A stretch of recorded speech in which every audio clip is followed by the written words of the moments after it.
パフォーマンス改善を強要する上司の裏をベンチマークで暴いた結果、俺の経験を信じろ、導入だ、ベンチマークで 20% 遅いんですが。俺は OTSIR で働く31歳のインフラエンジニア。主にサーバーやデータベースの設計、構築、運用を担当している。入社9年目でそれなりに経験も積んできたつもりだ。そんなある日のこと、48歳のインフラ課長から突然ミーティングに呼び出された。お前に大事な話がある。はい、何でしょうか。うちの基幹システムのパフォーマンスが悪化している。このままでは業務に支障が出る。そうなんですか。俺が見ている限りレスポンスタイムは正常範囲内ですが。現場から遅いって声が上がってるんだよ。で、俺が調べた結果、いい解決策を見つけた。ハイパー DB Max プロっていう最新のミドルウェアだ。これを導入すればパフォーマンスが劇的に改善される。ハイパー DB Max プロ、初めて聞く名前だな。主要なミドルウェアベンダーのリストには載っていない会社だ。具体的にどういう性能改善が見込めるんですか。ベンダーの資料によると、従来比で最大5倍のスループット向上だ。最大5倍、それって理論値ですよね。実際のベンチマーク結果はあるんですか。ベンダーの実績が証明してるだろ。お前は技術が分かってないから疑うんだ。いや、導入には費用がかかりますよね。慎重に検討すべきだと思います。もう話は投資である。予算3000万円で部長の承認も得た。3000万円、ちょっと待ってください。そんな高額な案件なのに技術検証もせずに決めたんですか。俺には20年以上のインフラ経験がある。技術的な判断は俺がする。お前は俺の指示に従えばいい。でも現状のシステムで特に問題は。問題があるから導入するんだろうが、お前が気づいてないだけだ。正直違和感しかなかった。課長の提案書を見せてもらったが、具体的なベンチマーク結果が一切なく、ベンダーの営業資料をそのまま貼り付けただけだった。3000万の案件で検証なしと格差。これは怪しい。課長、何か裏がありそう。でも部長の承認も得ているし、このまま進めるわけにはいかない。せめて POC くらい流行るべきだ。俺は課長に再度相談することにした。課長、ハイパー DB Max プロの件ですが、本番導入の前にまずは POC をやりませんか。検証環境で実際の性能を測ってから判断したいんです。はあ、何回同じこと言わせるんだ。 POC なんて時間の無駄だ。ベンダーが保証してるんだから問題ないだろ。しかしうちのシステム構成に合うかは別問題です。3000万円もの投資ですから慎重に。お前は会社の方針に従えないのか。俺の判断を疑うってことは組織に反抗するってことだぞ。いや、そういうわけでは。もういい。部長に報告する。お前の非協力的な態度をな。完全に逆ギレされてしまった。部長から呼び出しのメールが来た。件名は緊急面談。嫌な予感しかしない。部長室に向かう足取りは重かった。失礼します。君、座りなさい。課長から話は聞いたよ。ハイパー DB Maxプロの導入に反対してるんだって。反対というわけではなく、事前検証を提案しただけで。課長は20年以上の経験がある。その判断を信頼すべきじゃないのか。もちろん課長の経験は尊重します。ただ3000万円という大きな投資ですから、せめて実機での性能テストを。君はまだ入社9年目だろ。上司の指示には素直に従うべきだ。これ以上反抗的な態度を取るなら君の評価に影響することになるぞ。評価に影響？今期の賞与や昇給にも関わってくるからね。よく考えて行動しなさい。わかりました。部長室を出た俺は完全に追い詰められていた。これは完全にパワハラだろ。一致が正しいのに。3000万の案件で検証なしとかありえんわ。自席に戻ると同僚が話しかけてきた。おい、大丈夫か。課長が怒ってるって噂が広まってるぞ。はあ、ちょっとね。悪いこと言わないから課長に従った方がいいぞ。あの人に逆らって良いことあったやつ見たことないから。でも明らかにおかしいだろ。3000万円もかけるのにベンチマークもなしで。それはそうだけど、俺らにはどうしようもないよ。会社ってそういうもんだから。その日の夜、俺は一つの決断をした。このまま黙って従うわけにはいかない。週末を使って自分でベンチマークテストをやってやる。真実を明らかにしてやる。一致頑張れ。これは期待。技術で勝負だ。週末、自宅のラボ環境でベンチマークテストを開始した。幸い、エンジニアの特権で自宅に検証環境を持っていた。まずは現状のシステムのベースラインを測定。次にハイパー DB、MAX、プロの評価版をインストール。同じ条件で同じテストを実行して比較する。トランザクション処理速度、同時接続数、レスポンスタイム、さらにメモリ使用量、CPU 使用率、ディスク IO なども計測。さまざまな指標で徹底的に測定した。各テストは3回ずつ実行し、平均値を取った。結果の再現性を確認するためだ。そして日曜日の夕方、すべてのテストが完了した。結果を Excel でグラフ化し、詳細なレポートにまとめた。そのグラフを眺めた瞬間、まさかこんな結果になるとは。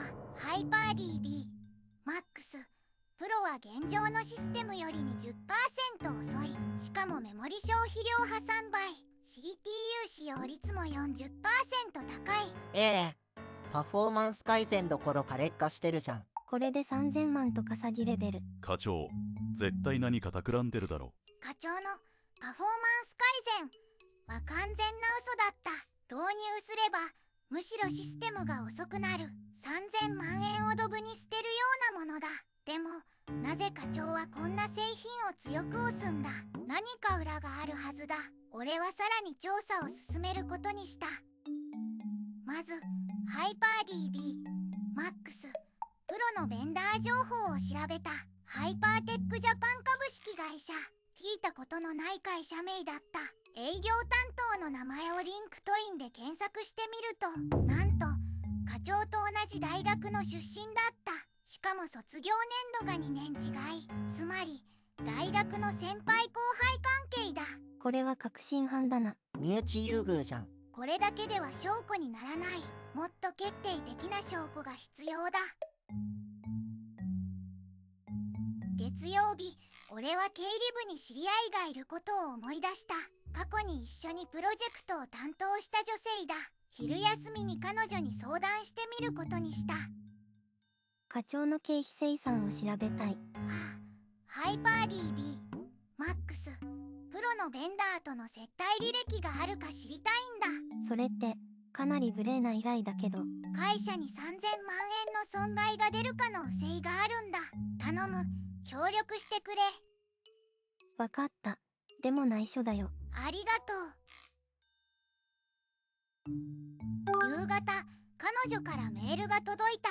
メールを開くと、添付ファイルには驚愕の内容が。過去6ヶ月でハイパーテックジャパンとの技術勉強会が12回。しかも会場はすべて高級料亭や高級レストラン。1回あたりの費用は平均8万円。合計96万円もの接待を受けていた。技術勉強会。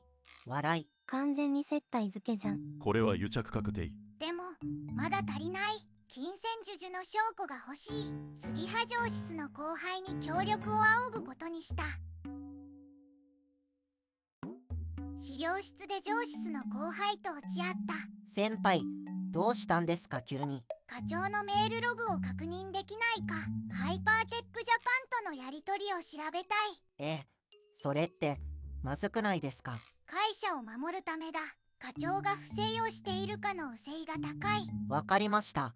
先輩を信じます。ちょっと待ってください。今調べます。先輩、これ見てください。なんだこれは。ハイパーテックジャパンから課長の個人アドレスに送られたメール。件名はコンサルティング料のお振り込みについて。月額30万円のコンサルティング料。過去6ヶ月で180万円も受け取っていた。これは完全な利益相反だ。会社の利益を無視して個人的な金を受け取っていた。完全にキックバックじゃん。月30万とか悪質すぎる。これは業務上背任罪だろ。証拠は全て揃った。ベンチマーク結果、接待履歴、金銭授受の証拠。これで課長を完全に論破できる。さあ、反撃開始だ。その夜、これは証拠を全て整理した。ベンチマーク結果をグラフ化したレポート、接待履歴の一覧表、コンサルティング料の振込メール、そして課長とベンダー営業の関係を示すリンクトインのスクリーンショット。完璧だ。これを誰に報告するか。部長はダメだ。課長の味方だ。直接 CTO に報告しよう。俺は緊急性を訴えるメールを書き始めた。朝一で CTO から返信が来た。今日14時、緊急会議を開催します。部長、課長、あなたが出席してください。来た。決戦の時だ。ついに反撃だ。ワクワクする。会議室に入ると CTO、部長、そして課長が座っていた。ふーん、また無駄な時間を取らせやがって。ではハイメよ、君から CTO へ緊急の報告があると聞いた。はい、ハイパー DB、マックス、プロの導入について重大な問題を発見しました。何を今さら、もう決まったことだ。課長、静かに続けて。まず、こちらが週末に実施したベンチマーク結果です。現状のシステムとハイパー DB、マックス、プロを同条件で比較しました。ほう、これは。結果は明白です。ハイパー DB、マックス、プロは現状よりに 10% 遅い。メモリ消費は3倍、CPU 使用率は 40% 増加します。何だと、遅くなる。だと、バカな。そんなはずはない。お前の測定方法が間違ってるんだ。測定方法は業界標準のベンチマークツールを使用しています。詳細な測定条件と結果はこちらのレポートに全て記載してあります。課長、これは事実なのか。いや、レンダーの資料では5倍の性能向上と。あれは理論値です。実際の運用環境ではこのような結果になります。課長、君は事前検証もせずに3000万円の案件を進めたのか。それは俺の経験から判断して。それだけではありません。課長とベンダーの癒着関係についても調査しました。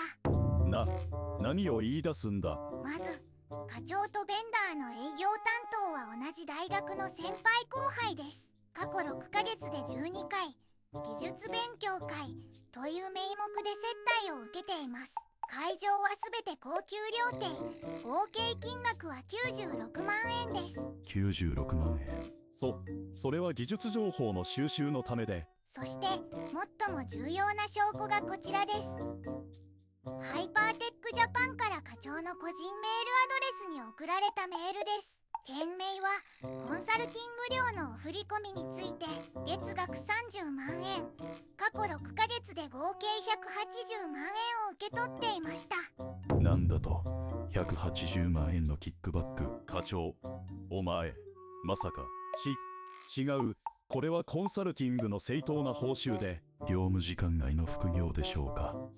それはどのようなコンサルティングですか。会社に報告していますか。就業規則で副業は申請が必要ですが、申請しましたか。それは答えられないでしょう。なぜならこれは正当な報酬ではなく、ハイパー DB、マックス、プロを導入させるためのキックバックだからです。課長、これは業務上背任罪に該当する。会社に3000万円の損害を与えようとした上に個人的な利益を得ていたとは、即刻懲戒解雇とする。受け取った180万円は全額返還、さらに損害賠償として1000万円を請求する。そして業務上背任罪で刑事告訴する。そんな1000万円なんて払えるわけない。それはあなたの問題だ。ハイパーテックジャパンとの取引を即時停止する。業界団体にも報告し、ブラックリスト入りさせる。そんな俺の人生が。君には会議室から出て行ってもらおう。明日から来なくていい。課長はそう出ていった。君は感謝する。会社に3000万円の損失を防いでくれた。君をインフラ課長に昇進させる。君ならできるんだ。それと特別ボーナスとして150万円を支給する。さらに今期の CTO 賞も授与する。ありがとうございます。その後の話をしよう。元課長は受け取ったキックバック180万円を全額返還、さらに損害賠償1000万円の支払いを命じられた。業務上背任罪で起訴され、執行猶予付きの有罪判決。妻には離婚され、業界からも追放された。ハイパーテックジャパンは業界団体からブラックリスト入り、営業担当も解雇され、会社は半年後に倒産した。完全にざま。因果応報だね。会社まで倒産とか。一方、俺はインフラ課長として順調にキャリアを積んでいる。150万円のボーナスも無事に受け取った。市企業賞の受賞も社内で高く評価され、年収も大幅にアップした。そして何より社内でベンチマーク文化が定着した。全ての大型案件で事前検証が義務付けられるようになった。技術的な根拠に基づく意思決定が会社の基本方針となったんだ。一致が会社を変えた。技術者の鏡だ。ベンチマーク大事。あの時勇気を出して調査して本当に良かった。もし導入を承認していたら会社は3000万円をドブに捨てていた。システムは遅くなりユーザーにも迷惑をかけていただろう。技術者としてデータと事実に基づいて判断する。それが俺の信念だ。ここまで呼んでくれてありがとう。ルシオツ。面白かった。またすれ立ててね。ベンチマークは正義。スカッとした。